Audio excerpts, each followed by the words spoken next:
Well, hello, Calvary Chapel 14:6. My name is Nathan Marks, the social media pastor in training.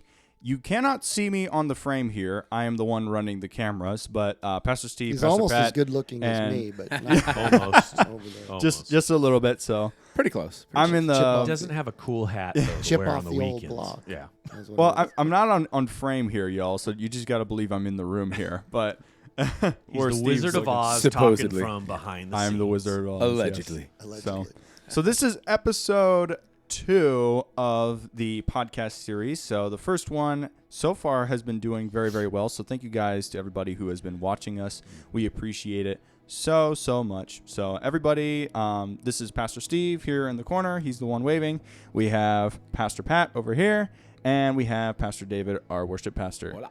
So we're going to be talking about some really cool stuff today. Specifically, we're going to be talking about the most searched questions about God and Jesus, and we found a few on the internet that were really, really cool, and we're going to be discussing the pastor's perspective on it. So, but before that, I believe Pastor Steve and Pastor David, you guys have an announcement for 14:6. Yeah, totally. One of the things we want to bring to everybody's attention is coming up on November 23rd, 24th is Invitation Weekend. We're really excited about it, but I think it'd be really cool if we just ask Pastor Pat kind of like, what is your vision on that? What are you hoping the Lord does through this Invitation Weekend? Well, there's all kinds of different, special weekends that churches will put on, but it occurred to us that your average Christian goes to church basically once a month. And that's not, crazy. and it's not, that's not, not a negative. that's not a negative. It's not judging. It's like, people got jobs, people get sick, people have family coming into town. I mean, there's 10,000 things that go on. It's not, I'm not trying to criticize, but because we didn't want to criticize, we thought, let's pick one weekend where we really press it that this is the weekend you get off work. This is the one that even if family's in town, you're going to show up. And the second part of it was we realized that some 80 to 85%, depending on the polls you read, of people who are personally invited to church, they'll actually come. So I figured, why don't we just combine the two? So we've been telling everybody, hey, we know you've got this, you've got that, you've got jobs, you've got kids, you get tired, or a long night the night before, whatever. But this is the weekend that you're going to be there, and it's a family thing. And we also added into that, hey, let's get all of our small groups to try to sit together and that sort of thing. So that's really what it is. It's sort of a spark of unity together almost. Yeah, I it think really, the genesis of it too is like we've been noticing like there's almost like 2 different congregations depending on the week. Like you see a bunch of young people there one weekend, then you see a bunch of like middle-aged, mature people there, and so it's like you were saying, Pastor Dave, it's like you're trying to bring unity within the church. Generations together. Correct. We are one. you see and the 4 trend. services is difficult, because you could be attending one service for years and not know, let's say, a cousin or a friend was at a different service. So that kind of really helps too. Yeah. So that was the whole vision of it, was just to try to get everybody to come out. And then we thought, okay, now that's the perfect time to make some big announcements, because we'll have most of the people that call us their church home. And now we can, we got some important things from the land that we bought. We got some important things for some events coming up in the spring, and we just really want to, we're going to let it out of the gate. Awesome. Well, I know I'm excited about it. So Yeah, I am too. Yeah. I'm super excited about snow days. Me It's too. Like, it's Me my too, man. favorite. I like to get out there with a little like 2 and 3 year olds and help them like go down the little slides. You do remember whose idea the whole snow days thing was? No, how did that start? I think I sort of remember, but I don't think I've it was heard before the it story. was behind it. Okay, it was when you had just started Ridgeline, and you and I were talking about big events, and I mentioned the idea of snow, and you went, "Oh, that's brilliant! That's the one you got to do." And you started pushing me on it. It took like 5 years before we could afford it, but he kept me after me. And we were, he wasn't even working here at the time, but it was fun. Yeah, we had what were we doing? It was like a harvest festival. We called it Festival in the Park. Festival in the Park. And it was our Halloween alternative. We literally shut down Halloween in all of Waddell. Nobody went trick or treating. They came to the park, a couple thousand kids, and he and Melissa came by, and we were talking about it. And he was like, "How do I do something like this over where we're at?" And And he got this idea about snow, and I said, man, that's a brilliant idea. He was saying, boy, if you can pull that one off. Snow in the desert, man. That's unheard of. Yeah, you don't get it very often. So that's December 6th and December 7th, and we're trying something a little bit different this year. So Friday night from 6 to 9 p.m. And then we're also doing kind of like this big, huge light extravaganza right before snow days open. So we're kind of combining the two together. So that'll be a real Christmassy feeling and really nice. And then on Saturday from 9 a.m. to 1 p.m. And so we're excited. It's free, and people can RSVP on our website, fourteensix.com/snow days, and they can do their little liability forms, and we're going to probably have a couple thousand people. That's awesome. We're hoping for that. I'm excited about it.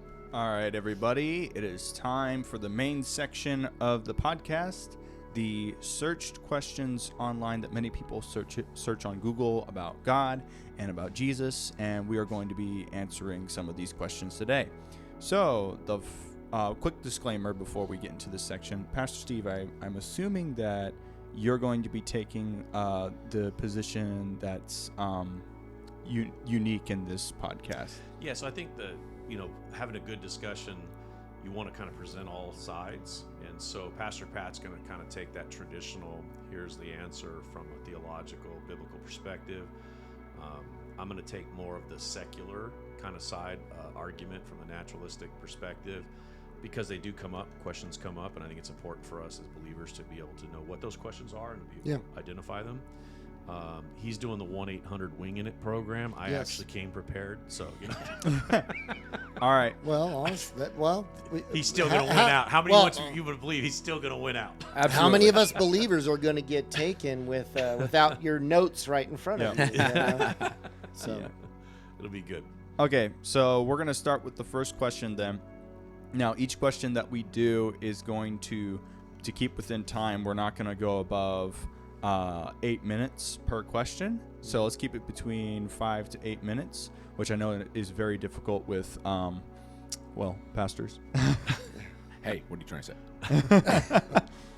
I resemble that. So, yeah. Also, Steve, your phone is connecting to the audio for some reason. Oh, that's awesome. So my text messages are coming through. You can read them. Yes. Nobody text me at this time, please. Yes. Thank you. Thank you. All right, y'all. So let's begin. So the first question is, does God exist?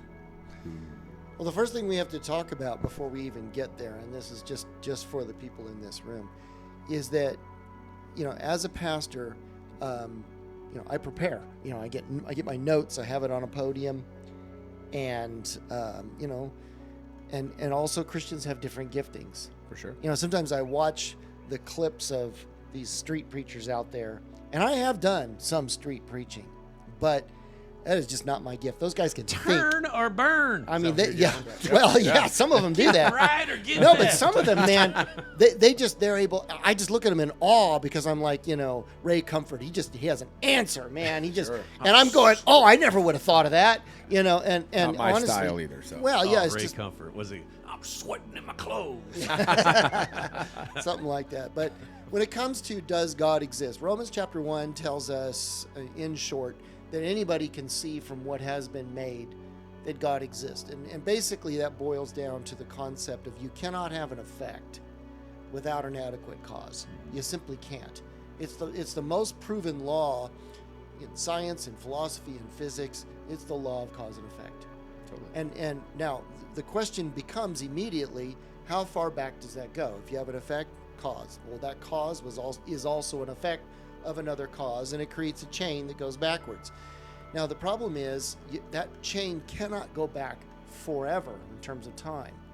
And the reason for that is if it went back forever, it would have no ground. It would have no beginning.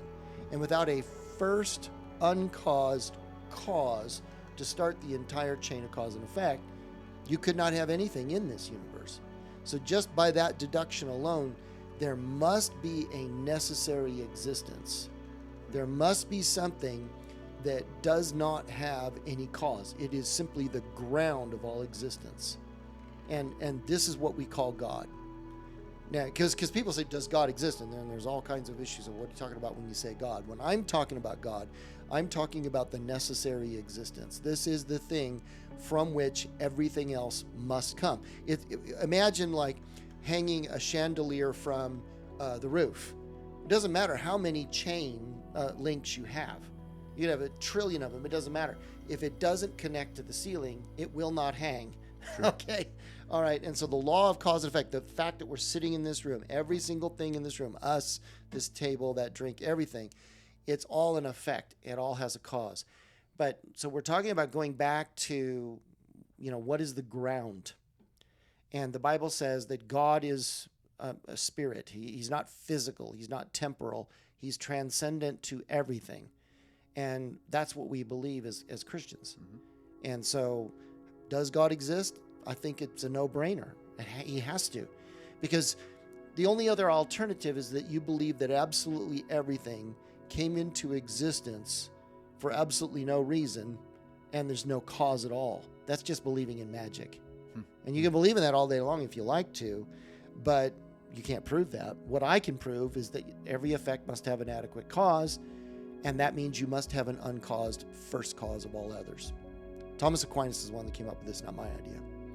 So what do you say to the Christian that, they've been going through classes, university, whatever you want to call it, and they're like, well, yeah, I subscribe to that. Even Psalm 37 says, out of his mouth the starry hosts came into existence. That's pretty dramatic. Right. So that's what happened. It was a big bang theory. I mean, it just, boom, came out of nothing. I mean, you've got a lot of Christians out there that think that, hey, it's there's naturalistic causes that God just kind of sort of used in order to create everything. I mean, what do you say to somebody like that? Yeah.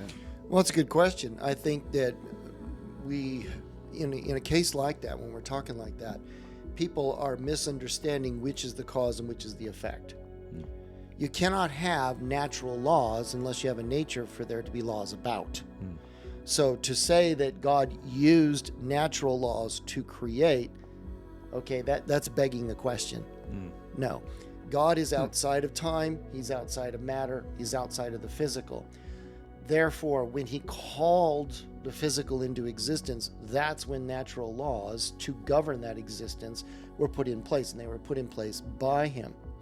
Now, from a physics point of view, the physics, the evidence is overwhelming with the laws of thermodynamics, just by our observations, just what is time, just all of those things, that the universe had a sudden beginning. The physical universe had a sudden beginning. Now, secular scientists talk about the Big Bang, as you mentioned. Mm-hmm. But again, they're partially correct.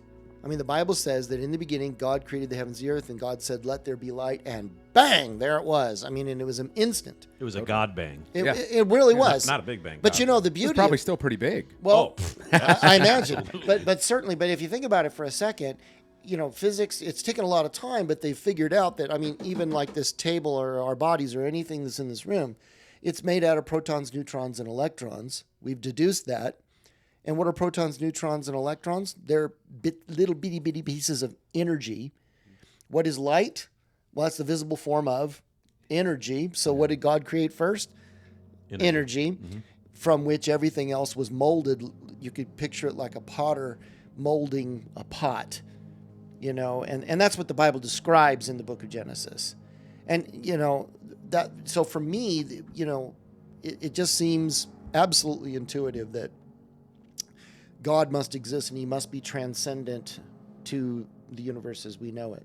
Would you say, just according to thermodynamics, the third law is energy never goes away. It just, it moves into a different form. So if that's the case, then the energy of God's spoken word, right? That's pretty energetic, converted into this now energetic mass that we now see.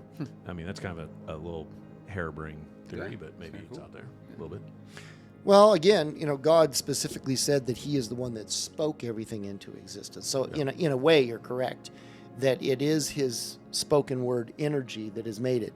But what some people try to do is they try to meld the concept of naturalism into theism. And so they'll try theistic naturalism. Exactly. They'll get this idea that, well, God spoke and that created the energy, and then the energy just did this, that, and the other. But again, God is the one that created the natural laws, the physical parameters, the boundaries that exist. So there's no need for that. You see, God has revealed himself There is no, naturalistic evolutionary process that, God has not revealed that. He has revealed, I created it out of nothing by my own power. I'm the one that designed it.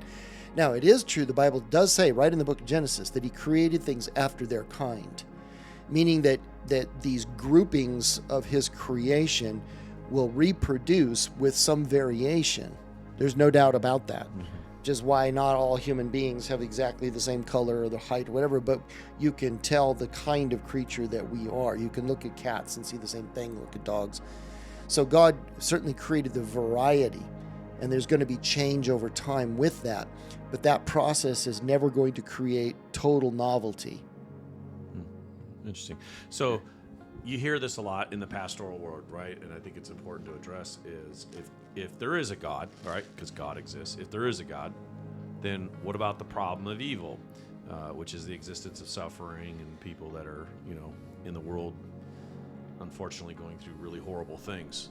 If God's this good God, this God of love, this God of perfection, this God of peace, why do we have so much evil in the world? That is probably one of the most common questions Totally. that I hear. Mm-hmm. And it's also a very heartfelt one. Mm-hmm. I mean, sometimes people, when they talk to us as believers, they can come across as mocking or attacking.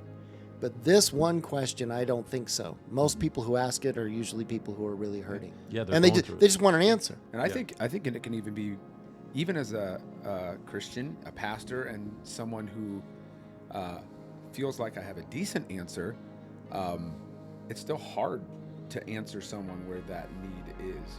That is such a tough question. How do you answer that? Well, the first thing, again, if I'm in a situation where it's counseling, I might go a different direction, but we're talking from an intellectual point of view here. The first thing I'm going to say is we have to define what evil is. You see, evil is not a thing in and of itself. Try to describe it. You can only describe evil as something as it should not be. It's something as it ought not to be. In other words, evil is always a lack of something else. A lack of something that is good. So the first thing you need to recognize is that, well, why would there be a lack anyway? I mean, if God created the heavens and the earth and God lacks nothing, why is there this existence? Yeah, why do we lack food? Why are there people at war? Why are we fighting over oil? Right. Why are we, Right. Well, then that goes back to, why did God create? God created out of pure free will. He did not have to create. And so, remember, we are in effect, He is the cause. So when we look at ourselves, we can freely interact. This is my best friend, okay? But how did that happen? By choice. You can't compel that. Right. You're my friend. He's my son. These relationships are relationships because there's free choice. Sure. Now, in order for something to be truly free, I must have the actual ability to do otherwise. I don't have to be his friend. Right. I don't have to be your friend. And in order to allow a universe within which there are creatures that can step outside of their own instinct, step outside of their own programming, can make truly free choices, you got to allow things to go wrong. If you don't, then you can't have real freedom.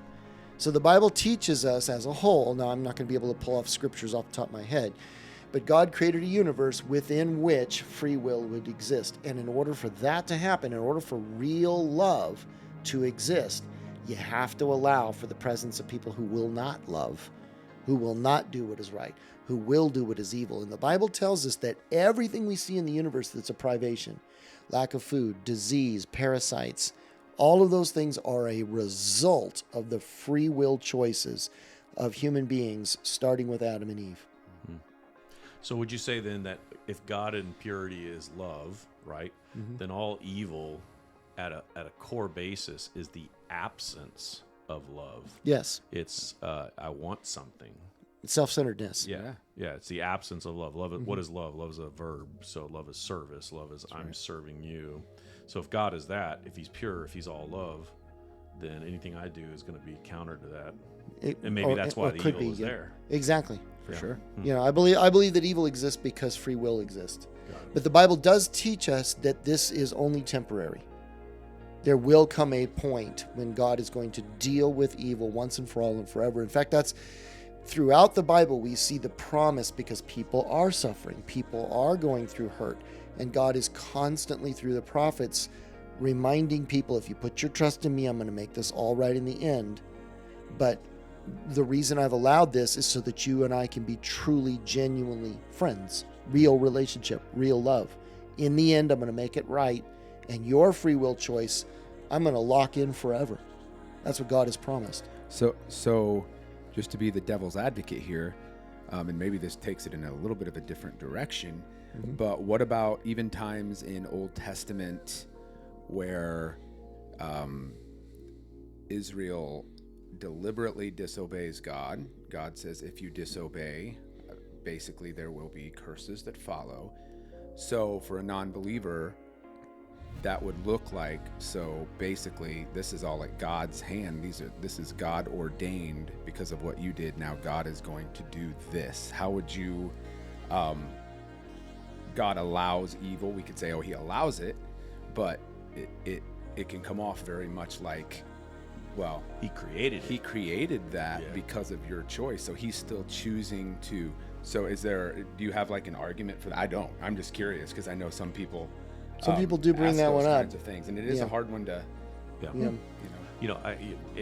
Make it even more personal when people pass. Oh, God took my son, or God took my spouse, because he gives and takes away, right? That's right, because the Bible says he gives and takes away. But there is that natural thought that it's God who does good things and God who does bad things, and so I think it's important that we address that. Yeah.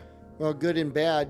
First of all, God, according to the scriptures, God only ever does what is good. Only ever. Even if we don't understand it. Even if we don't see it. And again, I liken it to, okay, I'm seated in this room and I see out that window. I have a very limited point of view. Okay? Sure. But God sees from above, sees this whole building, sees, because he can see through everything. He sees every room, everything that's going on, and he sees it all at once. So part of what we're dealing with there is perspective. Sure. From my perspective, God caused this bad thing to happen to me because I disobeyed. Okay. And we may even see it written that way in the scriptures. It's what we call anthropomorphism. It's written in a way that would make sense to us as human beings. Okay. But I think you touched on it earlier, is it's really when you pull back to a higher level, you realize it's not God doing it, it's God allowing it. It's allowing the consequence of the action. God's nature, his very nature, he is what he is. He cannot be anything other than he is. So that means that like a vacuum, will always be filled in by something. In the same way, God's justice will always react into something that is acting as it should not. So from our perspective, it's coming across as God is doing this. Well, in a way he is, but who created the vacuum that gets filled in by his justice? My actions. Sure. So cause and effect. It really is. Yeah. All right, you guys, we're going to move on to the next question. Thank you so much, Pastor Pat, for your explanation and your guys' questions, Pastor Steve and Pastor David. We're going to move on to question number 2, which is the Bible reliable? And let's keep this one pretty short because we're running low on time. Well, from the naturalistic point of view, no. No, I'm just kidding. Well, but it's interesting that when you, as the host over there, these are the kinds of questions that have been plaguing theologians and philosophers for a very long time. I mean, when I was going to seminary, the book I had to study in philosophy was, about 4 inches deep. And you actually read it? I had to, yes. And I tend to skim read those. First paragraph, last I don't know why paragraph. I didn't get anything out of that. Really. Didn't get a lot out of that class. Yeah. And Dr. Geisler made us write a 30-page paper on it. Well, it wasn't very nice of No, him. it wasn't. And it was like, Bless his but- heart. Rest in peace, Doctor. yeah, Doctor. But like, is the Bible reliable? I mean, I can tell you, my short answer is yes, absolutely. But of course, they want more than that. What do you mean by is the Bible reliable? Well, we can talk about the fact that the Bible has been shown to be overwhelmingly accurate, historically speaking. So from a history point of view, it's untouchable. It has yet to be shown in error. When it I can give you example after example from the scriptures that have, especially when the critics said, "Oh, that never happened in history," and then 100 years later we dig it up out of archaeology, and lo and behold, there it is. It's never been shown to be an error, so it's reliable in that sense. We know that the Bible, from a historical point of view, has better attestation from outside sources. So we're talking about letters, archaeological remains, things of that nature that corroborate the events that it describes. We have the archaeology itself. If it says there was a city there, we go dig, and lo and behold, there's a city there. So from an archaeological point of view, overwhelmingly reliable. I think one of the best things is what we call textual criticism. And criticism is not negative, it means to study. And so in this case, there's more ancient copies of the Bible than there is for any other book ever written in any language. Nothing comes close to it. So we can take those copies, the old ones, and we can compare them one to another, and we can deduce where copy errors have crept in or things of that nature. And we can, scholars are telling us that we're well over 99% in terms of accuracy from that what we have today is what was originally written. And the oldest copies we have of biblical texts are closer to when the originals were written than for any other book ever written in any language. I mean, just one example off the top of my head is we think about Homer. No, not Homer. Simpson? No, not Homer. Here I am. My brain's running really, really, really fast. So the Iliad. I was thinking the Iliad. Okay, so very famous. It's still taught in schools, and the oldest copy we have is still the oldest, and we only have less than 10 of them. I think it's considered 9, but one of them is only partial. Okay, so we have these old manuscripts, but they still date to 1,000 years after when it was written originally. And that's the best that we have from ancient literature outside the Bible. But you look at the New Testament alone has over 25,000 copies that date to within the first 3 centuries of when it was written. That's awesome. And we can trace these back to within 30, 40 years of the original writings. Nothing else has that kind of attestation. Same with the Old Testament. So again, is the Bible reliable? Well, it's reliable historically. It's reliable archaeologically. It's reliable in terms of its text. It's also reliable in the sense that it does not contradict itself. I mean, when you look at a book, there's 1,189 chapters in the Bible in 66 books. It was written over a 1,500-year period by more than 40 different authors from every walk of life and every socioeconomic class, all the way from very poor shepherds all the way up to kings. And yet the theme of it, the teachings in it, do not contradict one another from one end of the book to the other. No other book can make that claim. And there have been more than 800 challenges, more than 800 to that claim that I just made, that it doesn't contradict itself, and every single one of them has an answer. So the second question I have is, what do you say to the historical critic that says, yeah, but there's a lot of edits, there's been over 127 different translations, which one's accurate, and how do I know that the one that you're teaching is actually the Bible? Good question. And again, I go back to the textual criticism answer. I'm going to say, yes, it's been translated into many languages, but again, we can look at those ancient copies. We can see from textual critical point of view that it has been translated accurately. We can up over 99%. Now you're right. There is a lot of different translations. So which ones are more authentic or better than others? Well, you know, it happens. It's the authorized King James version. Nothing else from 1611. Thou art or incorrect. No. Anything beyond 1611 is heresy. Here we go. I've heard that one before, and you know, and they were translating from the Masoretic text that comes from the Middle Ages. We have older texts than that now. Also, the English language itself has changed in the last 500 years. So, you know, some things that they translated a certain way don't make a whole lot of sense in modern English.